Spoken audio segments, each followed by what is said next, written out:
안녕하세요. 어이없는 신우와 시부모님 때문에 몹쓸 꼴을 보게 된 30대 여성입니다. 오늘 이렇게 제가 제 이야기를 하게 된 건 단도직입적으로 시부모님이 싸고 도는 신우가 있다면 결혼하는 걸 꼭 한번 다시 생각해 보시라는 말씀을 드리고 싶어서예요. 저도 그런 이야기를 해주는 누군가가 있었다면 오늘날 이런 상황에 놓이지는 않았을 테니 말이에요. 생각할수록 답답하고 속상하고 그렇습니다. 남편과는 지인의 소개로 만났는데 만났을 당시만 해도 제가 남편에게 여동생이 있는지 그리고 그 집안에서 여동생이 얼마나 대단한 존재인지 솔직히 그런 걸 어떻게 알았겠어요. 그저 직장 생활 10년 하는 동안 크고 작은 사고 없었고 성격도 무난하여 주변에 미워하는 사람이 없다는 그런 설명만 듣고 나간 자리였는걸요. 그리고 지인의 말대로 남편은 튀는 것 없이 평범한 사람이었는데 저는 그 점이 마음에 들었어요. 주변에 자기 조건보다 특출나게 잘난 남자를 만나서 마음 졸이며 사는 몇몇 친구들을 봤기에 비슷한 조건의 성격을 가진 사람과 만났으면 했었거든요. 하지만 지금 생각해보면 결혼 준비를 시작하면서 이게 맞나? 스스로 그런 질문을 많이 던졌던 것 같아요. 처음엔 저도 나름대로 똑순이랍시고 이것저것 조건도 많이 보고 했던 것 같은데 사람 마음이라는 게 칼로 무자르듯 되는 게 아니잖아요.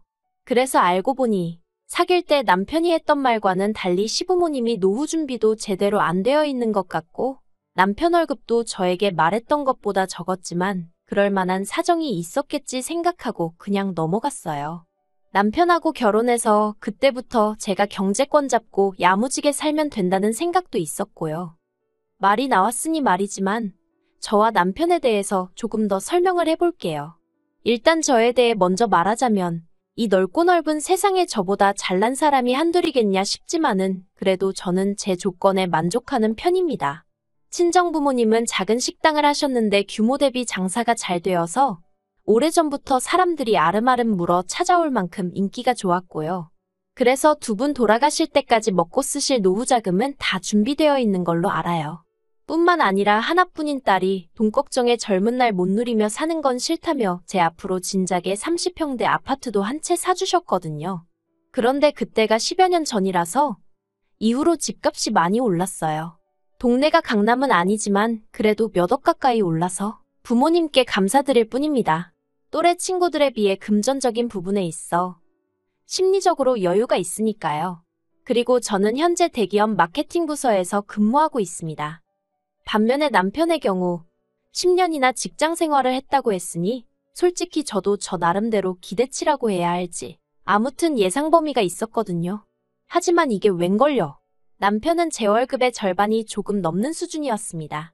처음부터 저는 대기업 남편은 중소기업이었으니 월급이나 복지면에서 어느 정도 차이가 있을 거란 건 알고 있었지만 막상 현실을 맞닥뜨리니 솔직히 기분이 좋진 않았지요.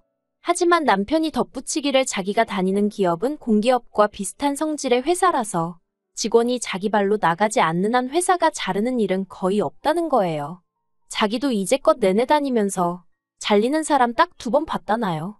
그러면서 당장 얼마를 받는지도 중요하지만 앞으로 얼마나 다닐 수 있을지도 중요하지 않냐며 자기 월급이 그렇게 마음에 걸리면 대리든 뭐든 투잡이라도 뛰어서 제가 원하는 수준까지 끌어올리겠다고 하더군요. 그리고 솔직히 조건을 떠나 남편의 그 말에 제 마음이 움직인 게 사실이에요. 저런 남자라면 살다가 우리 인생에 큰 고난이 찾아와도 잘 버텨내주겠구나 하는 생각이 들었다고 해야 할지. 아무튼 그래서 결혼을 결심했습니다. 하지만 그땐 몰랐지요. 원하는 여자와의 결혼을 눈앞에 둔 남자라면 아무 말이나 짓거릴 수 있다는 사실을 말이에요. 그렇게 저희는 양가 부모님의 허락을 구해 부부의 연을 맺었습니다. 어쨌든 제 명의의 집이 있었으니 남편은 자기가 모아둔 돈 3천만 원으로 결혼식 비용과 혼수를 했어요. 그 외로 자기가 타고 다니던 차도 한 대 가져왔는데 그거야 저도 제 차가 있었으니 적어도 제게는 별 의미는 없었고요. 저도 제 나름대로 모은 돈이 있었기 때문에 그 돈으로 리모델링을 싹 했습니다. 30평대 아파트라 4천만 원 가까이 나와서 조금 놀라긴 했지만 앞으로 얼마가 됐건 남편하고 제가 지낼 보금자리라 생각하니 크게 아깝지는 않았어요. 그런데 이 정도 수준이면 솔직히 반반 결혼이 아니라 제가 훨씬 더 해간 결혼이었고 그러면 남편이 저를 떠받들고 살아도 모자르다 싶었는데 그게 그렇게 되는 게 아니더라고요. 따지고 들자면 남편이나 저나 비슷한 시간에 출근하고 퇴근했는데 어째서인지 제가 집안일의 대부분을 도맡게 되었거든요. 남편은 말로는 번번이 자기가 도와주겠다며 나섰지만 솔직히 해놓은 걸 보면 그다지 마음에 들지도 않고 그러다 보니 제 손이 다시 닿아야 했으니 결국 같은 일을 2번 하는 셈이 되더라고요. 그리고 직장 생활에서 나온 버릇인지 아니면 원래 제 성격이 그런 건지 제가 비효율적으로 일하는 걸 좋아하지 않아요. 아무튼 그래서 결국 제가 주로 집안일을 하게 되었는데 그게 그렇게 서운하고 짜증도 나대요. 하지만 남편과의 결혼 생활에서 단지 집안일을 제가 더 많이 했다고 해서 갈라서네만에 그런 생각을 하게 된 건 당연히 아닙니다. 진짜 문제는 바로 신우였어요. 남편에게는 2살 어린 신우가 있었는데 저하고는 동갑이었거든요. 그래서 사실 호칭부터 시작해서 여러 가지로 나름대로 신경 쓸 부분이 많더라고요. 일단 저는 서로 존대를 했으면 했어요. 호칭도 누구누구 씨 정도면 좋겠다 싶었고 그런데 신우가 먼저 언니 하면서 동갑인 저한테 다가오더라고요. 그래서 신우 성격이 좋다고만 생각했지요. 그런데 그건 시작에 불과했습니다. 그 언니라는 호칭을 쓰면서 동시에 신우는 저와 동갑내기 여성이라고는 믿을 수 없을 만큼 어린아이처럼 행동하기 시작했으니까요. 혀 짧은 소리에 귀여운 척은 기본이었고 말도 안 되는 걸로 소리를 깍깍 질러대며 한 번은 시댁에서 모두 모여 식사를 하게 되었는데 제가 선물로 들어온 조기가 너무 맛있어 보여서 시댁에 가지고 갔던 때였습니다. 그리고는 어쩌다 보니 제가 주방에서 그걸 굽고 있었지요. 아무튼 그래서 조기를 구워 식사에 올렸는데 신우가 조기 눈깔이 자기를 쳐다보고 있다면서 너무 무섭다고 호들갑을 떠는 거예요. 엊그제 닭발 먹었다고 자랑한 사람이 조기 눈깔 가지고 요란법석이라니 어이가 없어서 말도 안 나왔지요. 그런데 그런 신우를 보고 아버님 어머님은 저렇게 마음이 여려서 어디다 쓰냐며 걱정이 된다나요. 그래도 맞아요. 솔직히 신우가 귀여운 척을 하건 말건 저한테 피해주는 것만 아니면 저랑 무슨 상관이었겠어요. 그런데 문제는 저한테 피해를 주기 시작했습니다.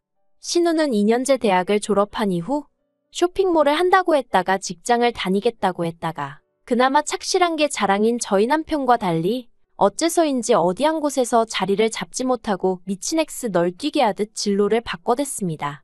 그리고 그럴 때마다 아버님 어머님은 돈은 돈대로 대주면서 동시에 당신 딸이 아직 어려서 그렇다며 그래도 자리 못 잡고 저렇게 돌아다니는 게 남들 눈에 어찌 보일지 생각은 하셨는지 감싸고 들기 바쁘시더라고요.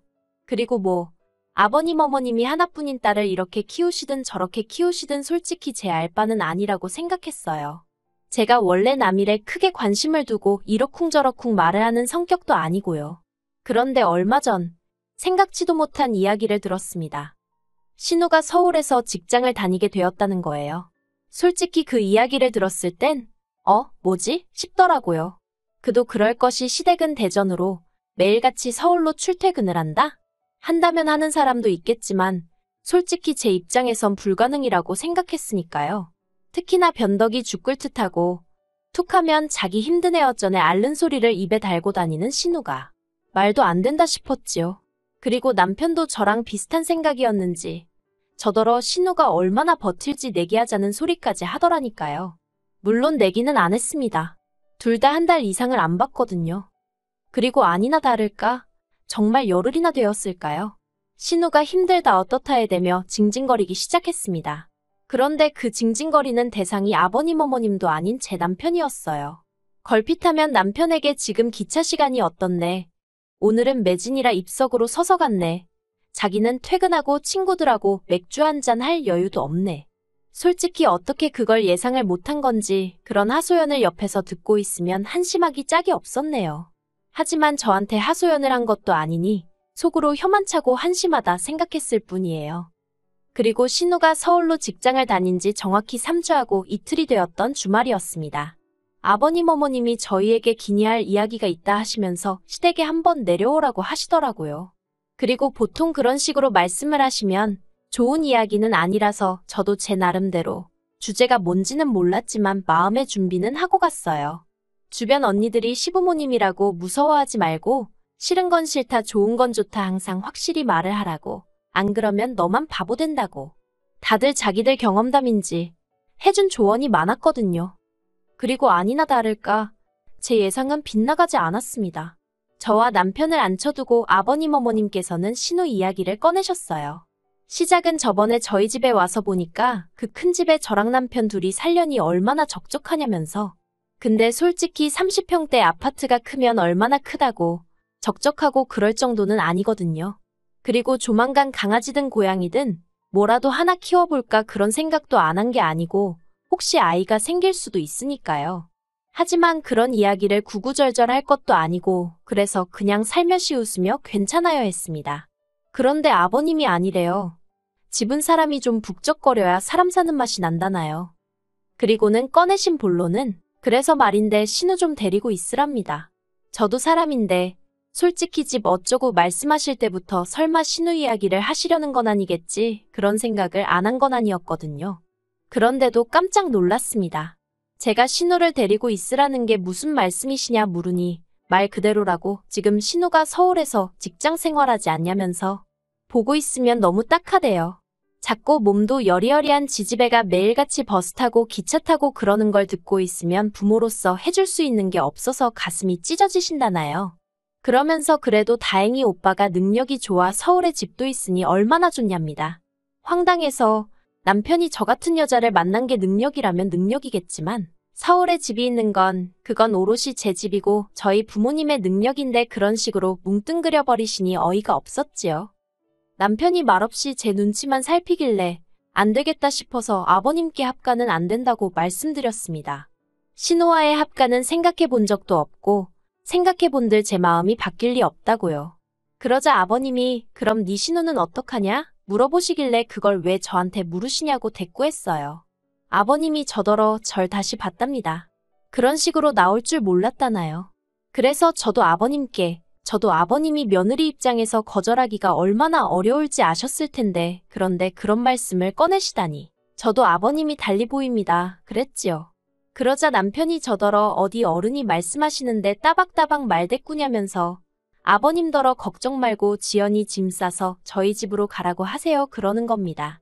그 어리고 약한 애가 매일같이 고생하는 걸 보고 있자니 자기도 마음이 안 좋았다면서 이참에 오빠 노릇 좀 하겠다나요?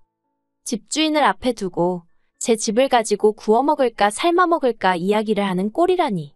제가 어이가 없어서 먼저 자리에서 일어났어요.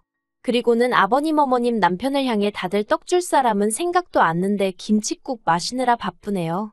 해버렸습니다. 남편에게는 뭔가 단단히 착각하나 본데 내 집이지. 네 집 아니야 그랬고요. 그랬더니 제가 매일 쓰는 가정가구들은 엄연히 자기 돈으로 샀다며 목에 핏대를 세우길래 내 일부러 용달차 불러서 이 집으로 다 보내줄 테니 끌어안고 살라 했습니다. 대신 오늘 이 순간 이후로 내 집에는 한 발자국도 들일 생각도 하지 말라고요. 그리고는 제 차 끌고 올라왔어요. 결혼 이후로 어디 갈 일이 있으면 남편은 국산인 자기 차는 좀 보기 그렇다며 외제차인 제 차 끌고 다니기를 좋아했거든요. 그렇게 먼저 집에 왔는데 생각할수록 괘씸한 거예요. 도무지 분도 삭혀지질 않고. 그리고 그때 남편에게서 연락이 왔습니다. 또 뭔 소리를 짓거리려고 전화를 했나 싶어서 받았어요. 솔직히 당시 워낙 화가 나 있어서 끝까지 한번 붙어보겠다는 생각도 있었던 것 같아요. 남편이 저더러 자기 체면도 있는데 이번 한 번만 좀 져주면 안 되냐입니다. 가뜩이나 자기가 저에 비해 부족하게 해간 결혼이라 자기가 무시당하고 살진 않을지 아버님 어머님이 늘 노심초사하셨다면서 하다못해 시부모님 앞에서만이라도 자기 체면 좀 세워달라나요? 어이가 없어서 말 몇 마디로 세워질 체면이면 해줄 수 있지만 내가 미쳤냐고 당신 체면 세워주자고 신우랑 합가를 하느냐고 했습니다. 그러자 남편이 저더러 자길 사랑하는 거 아니었냐는 거예요. 도무지 대화가 통하지 않는다 싶어서 남편에게 그만하자 했습니다.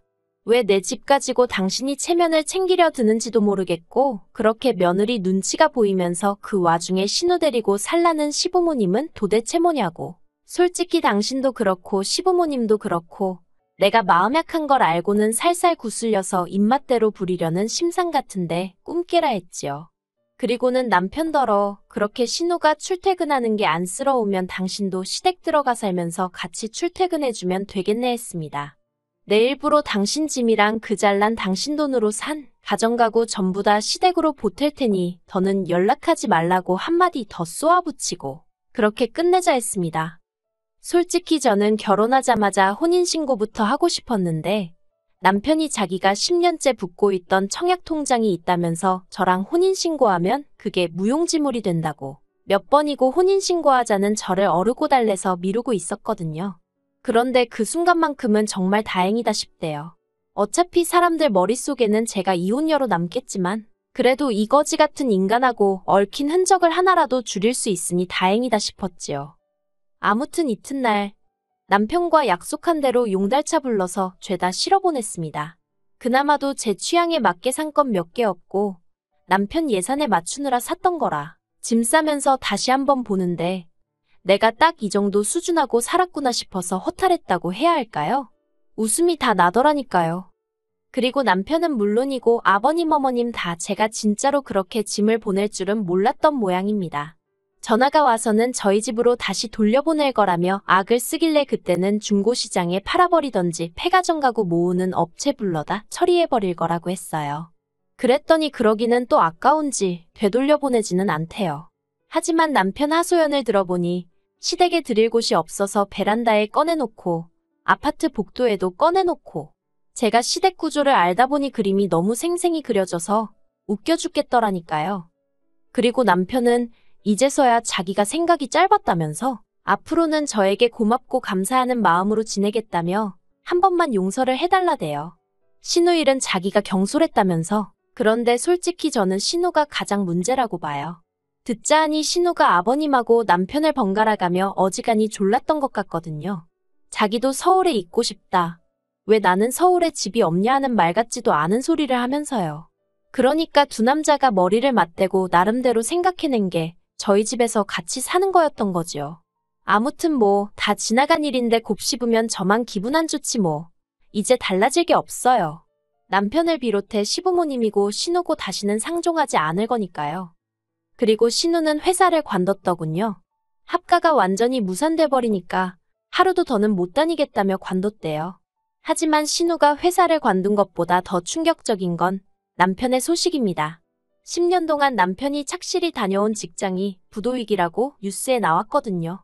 솔직히 남편의 거취가 어떻게 될지는 아직 통화를 해본 것도 아니고 통화를 해보게 될지 솔직히 그것도 잘은 모르겠지만 아무튼 상황이 좋지 않게 생겼대요.